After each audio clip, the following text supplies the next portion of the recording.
नाज़रीन, खानपुर महर जे शेख पाड़े जे रहवासियुनि बुनियादी सहूलतूं न मिलण ख़िलाफ़ एहतजाज कयो आहे। रिपोर्ट करे रहियो आहे क़ाज़ी ख़ादिम। खानपुर महर शहर के शेख मोहल्ले जा रहवासी बुनियादी सहूलतुन का महरूम हुजण करे सख्त परेशानी जो शिकार आहिनि। मोहल्ले में घिटियूं पक्कियूं न हुजण तोड़े ड्रेनेज सिस्टम, बिजली, गैस समेत ॿियूं ज़िंदगी जूं सहूलतूं न हुजण करे रहवासी सख्त तकलीफ़ुनि के मुंहुं ॾियण ते मजबूर आहिनि, पर संदन हिन माल ताईं कंहिं बि सार न लधी आहे।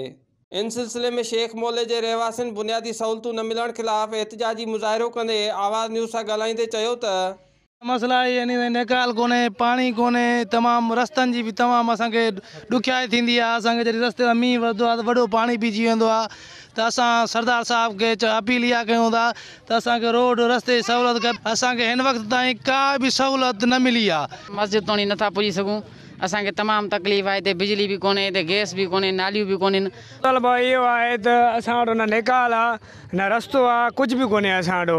हे तव्हांजे अखियुनि जे साम्हूं आहे। हिते असांजा वॾा काफ़ी अरसे खां वेठा आहिनि, सम्झा 7 पीढ़ियूं गुज़री वियूं आहिनि, माना हिन महिल ताईं न को पुछण ईंदा नी, पुछी वेंदा, लिखी वेंदा आहिनि, पर कंदा कुझु कोन। गंद किचिरो लॻो पियो आहे, का बि सफ़ाई न आहे। तव्हां ॾिसंदा बारिश जे टाइम थिए, बारिश थिए न, हल्की बारिश थिए न, असां वटि एतिरो पाणी पी वेंदो आहे, बाक़ाइदा ॿोॾि मुतासिर लॻंदा असां तव्हांखे। आहियूं शहर में वेठा आहियूं, पर शहर जहिड़ी असांखे का बि सहूलियत न आहे, कुझु बि न आहे। खानपुर महर जे शेख मोहल्ले जे रहवासियुनि चूंडियल नुमाइंदनि तोड़े ज़िलई ऐं तालके खानगढ़ जी इंतज़ामिया खां मुतालबो कयो आहे त शेख मोहल्ले खे बुनियादी सहूलतूं मुहैया कयूं वञनि। कैमरा टीम सां गॾु क़ाज़ी ख़ादिम, आवाज़ न्यूज़, खानपुर महर।